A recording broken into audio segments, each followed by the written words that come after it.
Hello and welcome, आप सबका स्वागत है बाबू भाई इंसर यूट्यूब चैनल में। आज मोहम्मद सब के लिए सीरीज का पार्ट 14। भाई देखते देखते हम पार्ट 1 से पार्ट 14 तक आ गए और अभी तो बहुत से जो दूरी है वो बाकी है, यानी कि अभी बहुत से एपिसोड देखना बाकी है, बहुत कुछ जानना बाकी है। भाई पिछले वीडियो मैंने जो देखा था कि पार्ट 13 वीडियो में उसमें जो ब्लैक स्टोन है उसके बारे में जानने के लिए मिला, यानी कि फुल डिटेल में पता चल गया कि ब्लैक स्टोन क्या है, ब्लैक स्टोन को क्यों लोग चूमते हैं और मतलब वगैरह वगैरह सब कुछ सर ने बहुत लाजवाब तरीके से चीज़ों को एक्सप्लेन कर दिया। आज पार्ट 14 में क्या जानने के लिए मिलेगा भाई, मैं तो बहुत एक्साइटेड हूँ। और आप सबको तो पता है कि मैं इस चैनल में इस्लाम रिलेटेड वीडियो का रिएक्शन करता हूँ, और आप लोगों को जो मेरा ये रिएक्शन पसंद आ रहा है तो भाई चैनल को प्लीज़ सब्सक्राइब करके जाइए और वीडियो के अंदर एक प्यारा सा कमेंट करके जाइए। आज भाई बहुत गर्मी है भाई, आप देख सकते हो मैं कितना पसीना निकल रहा है, लेकिन कोई बात नहीं भाई, मेहनत करोगे तभी तो उसका जो फल है वो मिलेगा। ठीक है, आज पार्ट 14 को देखते हैं, वीडियो को स्टार्ट करते हैं। अस्सलाम वालेकुम दोस्तों, कैसे हो? उम्मीद है कि सब खैरियत से होंगे। अल्लाह आप लोगों को ऐसे ही खुश रखे। सरकार दो आलम सल्लल्लाहु अलैहि वसल्लम की पूरी जिंदगी पर बनने वाली वीडियो सीरीज जिसका नाम मोहम्मद सब के लिए है सल्लल्लाहु अलैहि वसल्लम, उसका ये 14वां हिस्सा यानी पार्ट 14 है। थोड़ा हम रिकैप कर लेते हैं कि हमने 13वें हिस्से में क्या सुना। हमने 13वें हिस्से में सुना कि हजर अस्वद क्या है, कहां से आया और किसने लाया और कहां रखा गया, उसकी पूरी तारीख, पूरी हिस्ट्री हमने सुनी। हजर अस्वद को किसने चोरी किया, किसने नुकसान पहुंचाया, फिर उसका हश्र, उसका अंजाम क्या हुआ, ये हमने 13वें हिस्से में बहुत तफसील और डिटेल से सुना। फिर भी अगर कुछ लोगों के समझ में नहीं आया तो उस वीडियो का लिंक नीचे डिस्क्रिप्शन में दिया हुआ है, और सारे पार्ट्स के और सारे हिस्सों के लिंक नीचे डिस्क्रिप्शन में दिए हुए हैं, आप जाकर उनको देख सकते हैं। चलिए अब आगे बढ़ते हैं। हुजूर पाक सल्लल्लाहु अलैहि वसल्लम की नबूवत से पहले सारा अरब शिर्क और गुमराही के अंधेरे में डूबा हुआ था। खुद काबा बैतुल्ला पत्थरों के खुदाओं से भरा हुआ था और मक्का वाले अपनी इसी गुमराही की हालत में मगन थे। लेकिन ऐसा नहीं था कि सब लोग ही वैसे थे, क्योंकि हर जमाने में अच्छे और बुरे लोग होते हैं। कुछ लोग मक्का वालों में भी ऐसे थे जो मक्का वालों की इन हालात को देखकर दुखी रहते थे और इन सब बातों को वो बुरा समझते थे, शिर्क और गुमराही समझते थे। खास तौर पर 4 लोग ऐसे थे जिनको ये सब बातों से बहुत चिढ़ थी। उनमें खास तौर से जो नाम है वो नंबर 1 ज़ैद बिन अम्र बिन नफील, नंबर 2 वर्का बिन नौफल जो हजरत खदीजा के चचाजाद भाई थे जिनका तस्करा हमने पिछले वीडियो में सुना, नंबर 3 उस्मान बिन हारिस और नंबर 4 उबैदुल्लाह बिन जहाश। ये चारों आलिम खुदा को एक मानते थे, शराब से दूर रहते थे, बुत परस्ती से दूर रहते थे और उनको बुरा समझते थे। जब ये चारों लोग जब अपनी कौम की ये हालत देखते तो उन्हें बहुत तकलीफ होती थी। ये लोग कभी कभी कुरैश को यानी अपनी कौम को समझाते भी थे कि बैतुल्लाह को इन पत्थरों से और इन पत्थरों के खुदाओं से पाक करो और खुदा के साथ किसी को शरीक मत करो। लेकिन वो लोग कहां सुनते थे, और कुरैश भी जानते थे कि ये चारों लोग अपने बाप हजरत इब्राहिम अलैहिस्सलाम के दीन के पाबंद है, शराब को हराम समझते हैं, कभी नहीं पीते, जुआ नहीं खेलते, बुतों की इबादत नहीं करते और अपने माल में से सदका और खैरात करते हैं। मक्का में लड़कियों को यानी बेटियों को जिंदा दफन करने का रिवाज आम था। जब ये चारों में से कोई भी अगर ये बात सुनता कि कोई बाप अपनी बेटी को जिंदा दफन करने जा रहा है तो ये फौरन उसके पास पहुंच जाते और उस बच्ची को, उस बेटी को मांग कर ले आते और फिर खुद उसकी परवरिश करते। जब वो जवान होती, अगर उसका बाप लेना चाहता तो ये उसको वापस भी कर देते थे। इसलिए कुरैश और मक्का वाले उनकी बहुत इज्जत करते थे, मगर उनकी नसीहतों से उनको बहुत चिढ़ थी, बहुत गुस्सा आता था, क्योंकि ये लोग उनके खुदाओं को बुरा भला कहते थे और मक्का वालों को हरगिज ये बात पसंद नहीं थी कि कोई उनके खुदा को बुरा भला कहे। जब ये लोगों को समझाते तो वो कानों में उंगलियां डाल देते थे ताकि उन्हें कुछ सुनाई न दे। और कुछ लोग उनमें से इन चारों को बुरा भला भी कहते थे, गालियां भी देते थे, मजाक भी उड़ाते थे, परेशान भी करते थे। आखिर ये लोग मक्का वालों से परेशान हो गए और तंग आकर किसी ने मक्का से हिजरत कर ली, यानी मक्का को छोड़ दिया, तो किसी ने ईसाई मजहब कबूल कर लिया। सिर्फ उनमें एक ज़ैद बिन अम्र ऐसे थे जो अपने बाप दादा हजरत इब्राहिम के दीन पर कायम रहे।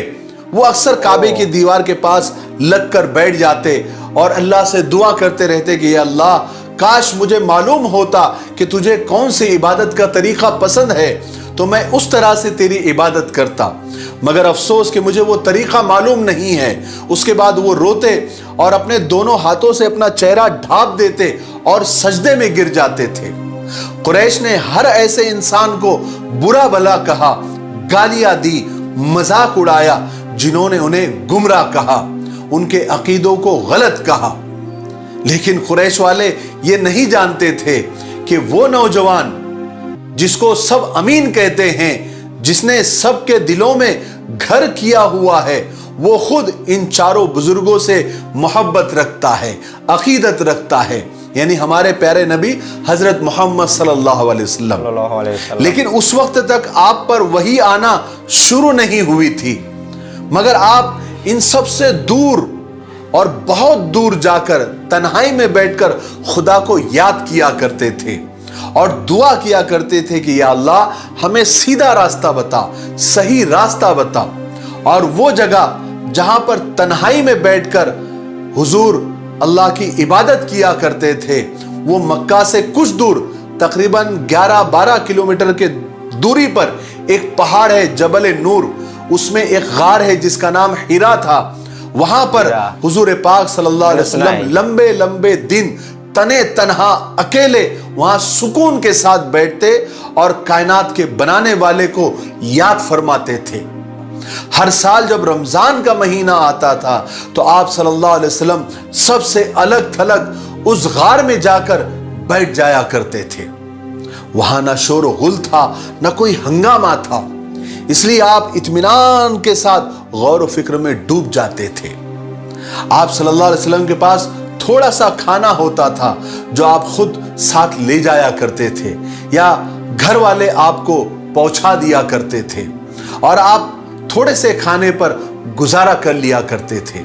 इसी तरह आपके दिन और रातें गुजरती और आप सोचते रहते, जहां हक और सच्चाई को देखते उस तरफ झुक जाते और जिसे बुराई समझते उससे परहेज करने लग जाते। आप सोचते कि जिस दुनिया में आप जिंदगी गुजार रहे हैं उसकी हैसियत क्या है, उसका राज क्या है। आप चाहते थे कि ये पर्दे हमारे सामने से हट जाए और हकीकत खुल के सामने आ जाए। चुनांचे रसूल पाक सल्लल्लाहु अलैहि वसल्लम इसी हाल में जवान हुए। अल्लाह ने आपको अपनी हिफाजत में रखा और तमाम गंदगियों से दूर रखा, पाक रखा। उसके बाद कई साल इस तरह गुजरे। रसूल पाक सल्लल्लाहु अलैहि वसल्लम के दिन और रात इसी तरह आप गुजारते। थोड़े थोड़े वक्फे से आप कई कई दिन गार में चले जाते और जब रमजान आता तो आप पूरा महीना वहीं पर गोशा नशीन हो जाते, यानी वहीं पर रहते। फिर जब मक्का तशरीफ लाते तो सबसे पहले बैतुल्ला जाते, काबे का तवाफ करते, फिर हजरत खदीजा और अपने बच्चों के पास तशरीफ लाते। हजरत खदीजा रजी अल्लाह तआला अन्हा बड़े प्यार से पूछती, आप खैरियत से तो है मोहम्मद सल्लल्लाहु अलैहि वसल्लम? आप भी बड़े प्यार से जवाब देते, खुदा का शुक्र है खदीजा। फिर बच्चे आपके पास जमा हो जाते। जो बच्चे छोटे होते वो आपसे लिपट जाते और जो बड़े होते वो आपसे पूछते कि अब्बू आप कहाँ जाते हो, हमको भी आपके साथ रहना है, हमको भी आपके साथ जाना है, हम भी आपके साथ जाना चाहते हैं। आप उनको बड़े प्यार से जवाब देते, उनके साथ बड़े प्यार से पेश आते और बड़ी मोहब्बत से हर एक को जवाब देते थे। और आप सल्लल्लाहु अलैहि वसल्लम जब तक घर में रहते वो वक्त घर वालों के लिए, बच्चों के लिए, खुद हजरत खदीजा रजी अल्लाह तआला अन्हा के लिए बड़ी खुशी और मसरत का वक्त होता था। फिर कुछ देर या कुछ दिन रहकर आप फिर सबसे अलग थलग उसी गार में جس کا نام غار ہیرا تھا وہاں پر چلے جاتے، لیکن خوشی کی یہ گھڑیاں جو آپ بچوں کے ساتھ گزارتے وہ زیادہ دنوں تک باقی نہیں رہی، کیونکہ تھوڑے ہی عرصے کے بعد، تھوڑے ہی مہینوں کے بعد جو آپ کی نرینہ اولاد تھی، یعنی جو آپ کے بیٹے تھے، لڑکے تھے، وہ ایک کے بعد ایک اس دنیا کو چھوڑ کر چلے گئے، یعنی ان کا انتقال ہو گیا۔ سب سے پہلے بیٹے جناب قاسم کا انتقال ہوا، پھر جناب طیب کا انتقال ہوا، پھر آخر میں جناب طاہر کا انتقال ہوا۔ سب ایک ایک کر کے اللہ کو پیارے ہو گئے۔ اس طرح آپ نے غم کے بڑے بڑے پہاڑوں کو برداشت کیا۔ سب سے پہلے تو آپ نے بچپن میں اپنے ماں باپ کو بچھڑنے کا صدمہ اٹھایا، اب جوانی میں اولاد کو کھونے کا غم برداشت کیا۔ صرف آپ کی 4 بیٹیاں، 4 صاحبزادیاں رہ گئی، جن کا نام حضرت زینب، حضرت رقیہ، حضرت ام کلثوم اور سب سے چھوٹی حضرت فاطمہ رضی اللہ تعالی عنہما۔ جب حضرت زینب رضی اللہ تعالیٰ عنہ جوان ہوئی تو آپ صلی اللہ علیہ وسلم نے حضرت خدیجہ رضی اللہ تعالیٰ عنہ کے بھانجے جناب ابو العاص ابن ربیع ابن عبد شمس سے آپ کی شادی کروا دی۔ اس کے بعد آپ کی دوسری بیٹیاں حضرت رقیہ اور حضرت ام کلثوم کو اپنے چچا ابو لہب کے 2 لڑکے عتبہ اور عتیبہ سے نکاح کروا دیا۔ اب آپ کے پاس صرف آپ کی چھوٹی بیٹی حضرت فاطمہ رضی اللہ تعالیٰ عنہ رہ گئی، جو ابھی بچی اور کم عمر تھی۔ اس کے بعد آپ کا کوئی بیٹا نہیں ہوا، لیکن خدا کے فضل سے آپ کو ایک ایسا بیٹا مل گیا جو آپ کے لیے اولاد جیسا ہی تھا، اور آپ اس کے لیے باپ جیسے ہو گئے۔ ہوا یہ تھا کہ ایک مرتبہ حضرت خدیجہ رضی اللہ تعالیٰ عنہ اپنے بھتیجے حکیم بن حزام سے ملنے کے لیے گئی۔ اس کے پاس ایک خوبصورت لڑکا تھا جس کا نام زید بن حارثہ تھا، جو انہوں نے یعنی حکیم بن حزام نے اوکاس کے بازار سے اس کو خرید کر لے آئے تھے۔ پہلے بازاروں میں غلام اور باندیا بیچنا اور خریدنا ایک عام بات تھی، تو حضرت خدیجہ رضی اللہ تعالیٰ عنہ کو وہ لڑکا اچھا لگا، پسند آیا۔ انہوں نے اپنے بھتیجے کو پیسے دے کر اس کو خرید لیا اور خرید کر اپنے گھر لے کر آئی۔ تو حضور پاک صلی اللہ علیہ وسلم نے اس لڑکے کو دیکھا تو اس کے چہرے سے شرافت اور عزت ایسے ٹپک رہی تھی۔ آپ نے پوچھا کہ خدیجہ یہ لڑکا کون ہے؟ تو حضرت خدیجہ رضی اللہ تعالیٰ نے فرمایا کہ یہ میرے بھتیجے نے یعنی حکیم بن حزام نے اوکاس کے بازار سے خرید کے لایا تھا، میں نے اس سے خرید لیا ہے۔ حضور نے فرمایا خدا کی قسم اس بچے کے چہرے سے مجھے عزت، شرافت اور بلندی کے آثار نظر آ رہے ہیں۔ آپ صلی اللہ علیہ وسلم نے اس لڑکے سے پوچھا بیٹے تمہارا نام کیا ہے؟ تو لڑکے نے جواب دیا کہ زید بن حارثہ۔ پھر آپ نے پوچھا تمہارا نسب کیا ہے، تمہارا خاندان کیا ہے؟ تو زید بن حارثہ نے اپنا پورا نسب بتایا۔ پھر حضور پاک صلی اللہ علیہ وسلم نے حضرت خدیجہ سے فرمایا اے خدیجہ کیا یہ لڑکا تم مجھے دے سکتی ہو؟ حضرت خدیجہ نے فرمایا حضور یہ آپ کا ہو گیا۔ حضور پاک صلی اللہ علیہ وسلم نے اسی وقت زید کو آزاد کر دیا اور اپنا بیٹا بنا لیا۔ اس کے بعد آپ صلی اللہ علیہ وسلم نے زید کے ماں باپ کو اس بات کی اطلاع دی تاکہ انہیں اطمینان ہو جائے۔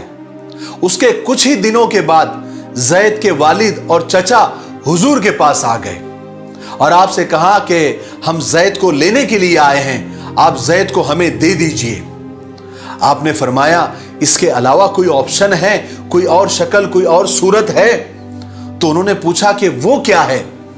تو آپ صلی اللہ علیہ وسلم نے فرمایا کہ ایک کام کرتا ہوں میں زید کو بلاتا ہوں اور فیصلہ اسی پر چھوڑ دیتے ہیں، اگر وہ آپ کے ساتھ جانا چاہتا ہے تو میں بغیر کسی قیمت اور معاوضے کے آپ کو دے دوں گا، آپ اسے لے جا سکتے ہیں، لیکن اگر وہ میرے پاس رہنا چاہتا ہے تو خدا کی قسم جو میرا ہے پھر محمد اسی کا ہے۔ انہوں نے کہا، ان کو یہ بات پسند آئی، انہوں نے کہا کہ آپ نے تو انصاف سے بڑھ کر بھی زیادہ انصاف کی بات کی ہے۔ چنانچہ رسول پاک صلی اللہ علیہ وسلم نے حضرت زید کو بلایا اور فرمایا کہ زید میں تمہیں اختیار دیتا ہوں، چاہو تو ان کے ساتھ چلے جاؤ، چاہو تو میرے پاس رہو۔ हजरत जैद ने जवाब दिया कि मैं नहीं जाना चाहता, मैं आप ही के साथ रहना चाहता हूं। जैद के बाप हारिसा को गुस्सा आ गया। उन्होंने जैद को डांट कर कहा कि तुम अपने माँ बाप के मुकाबले और अपनी कौम के मुकाबले गुलामी को पसंद करते हो। तो हजरत जैद ने रसूल पाक सल्लल्लाहु अलैहि वसल्लम की तरफ इशारा करके फरमाया कि इन्होंने मुझे गुलाम बनाकर नहीं रखा है, बल्कि मैं खुद अपने दिल से इनके साए में पूरी जिंदगी बिताना चाहता हूं। सुभान अल्लाह। फिर आप सल्लल्लाहु अलैहि वसल्लम ने जैद के अब्बा को, यानी उनके वालिद को और इत्मीनान दिलाने के लिए जैद का हाथ पकड़ा और कुरैश के मजमे के पास, यानी सब लोगों के सामने जाकर खड़ा किया और हाथ पकड़कर कुरैश के मजमे से कहा कि सुन लो, आज से ये जैद मेरा बेटा है। ये सुनकर हारिसा को, यानी जैद के अब्बा को इत्मीनान हो गया और वो जैद को छोड़कर वापस अपने इलाके में चले गए। उसके बाद मक्का में एक बहुत बड़ा कहत और दुष्काल पड़ा। चूंकि अबू तालिब की बहुत सारी औलादें थी और अबू तालिब कोई मालदार आदमी भी नहीं थे, मुफलिस और गरीब थे, तो कहीं चचा इस दुष्काल से, इस कहत साली से परेशान ना हो जाए। इस वजह से आप सल्लल्लाहु अलैहि वसल्लम अपने दूसरे चचा हजरत अब्बास के पास गए। ये चचा बनी हाशिम में बहुत मालदार थे। आपने जाकर उनसे फरमाया कि चचा, मेरी राय ऐसी है कि हम चचा अबू तालिब के पास चलते हैं और एक एक लड़का उनका ले लेते हैं ताकि उनका बोझ हल्का हो जाए। तो हजरत अब्बास को आपकी राय पसंद आई। चुनांचे दोनों चचा अबू तालिब के पास गए और उनके सामने ये दरख्वास्त पेश की। तो अबू तालिब ने कहा कि आपकी राय अच्छी है, उसके लिए शुक्रिया, लेकिन मेरा जो बेटा अकील है, इसके अलावा आप जो चाहो, जिसको चाहो आप ले जा सकते हैं। यह सुनकर हजरत अब्बास ने जाफर को ले लिया और रसूल पाक सल्लल्लाहु अलैहि वसल्लम ने हजरत अली रजी अल्लाह तआला अन्हु को ले लिया। उसके बाद आप सल्लल्लाहु अलैहि वसल्लम हजरत अली रजी अल्लाह तआला अन्हु के साथ जैसे बहुत ज्यादा शफकत का मामला करते, यानी बाप जैसा प्यार करते, बाप जैसी मोहब्बत करते। और हजरत अली रजी अल्लाह तआला अन्हु भी आपके साथ एक फर्माबरदार बेटी की तरह रहते और वैसा ही सलूक करते, और आपको तो पता होगा हजरत अली रजी अल्लाह तआला अन्हु चचा अबू तालिब के बेटे थे। आज के लिए इतना काफी है, इसलिए आज यहीं पर रुक जाते हैं क्योंकि वीडियो ज्यादा लंबा हो रहा है। आगे के वीडियो में, यानी 15वें हिस्से में, पार्ट 15 में हम नबूवत का वाकया और वही नाजिल होने का और हजरत जिब्राइल से मुलाकात का और क्या क्या अजीब वाकयात हुए वो हम 15वें हिस्से में इंशाअल्लाह सुनेंगे। तब तक थोड़ा इंतजार करें, आप अपने वादे पर कायम रहें। इन सीरीज के वीडियो को आप ज्यादा से ज्यादा शेयर करें ताकि आप सल्लल्लाहु अलैहि वसल्लम की जिंदगी की जो मालूमात है, सीरत मुबारका है, ये ज्यादा से ज्यादा लोगों तक पहुंचे और आपके लिए सदक़े जारिया बने। मुझे उम्मीद है कि आप ऐसा ही करेंगे। मेरे लिए, पूरी उम्मत के लिए और पूरी इंसानियत के लिए खैर और भलाई की दुआ करते रहें। अस्सलामु अलैकुम व रहमतुल्लाहि व बरकातुहू। वालेकुम अस्सलाम व रहमतुल्लाहि व बरकातुहू। भाई पार्ट 14 जो वीडियो है वो, भाई जो एंडिंग पार्ट है वो मुझे थोड़ा सा डिफिकल्ट हुआ समझने के लिए। मुझे फिर से फ्री टाइम में इसको फिर से देखना पड़ेगा क्योंकि जो एंडिंग पार्ट था वो भाई थोड़ा सा मुझे प्रॉब्लम हुआ समझने के लिए। लेकिन ठीक है, मैं एक और बार देख लूँगा अच्छे से, तब शायद से समझ में आ जाएगा। और मैं जितना the last prophet Muhammad peace be upon him के बारे में जान रहा हूँ, उनके बिहेवियर के बारे में जान रहा हूँ, मैं भाई शौक हो जा रहा हूँ कि एक इंसान भाई इतना दिलदार हो सकता है, इतना सबको मोहब्बत करने वाला हो सकता है भाई। इसीलिए तो वो the last prophet Muhammad peace be upon him है।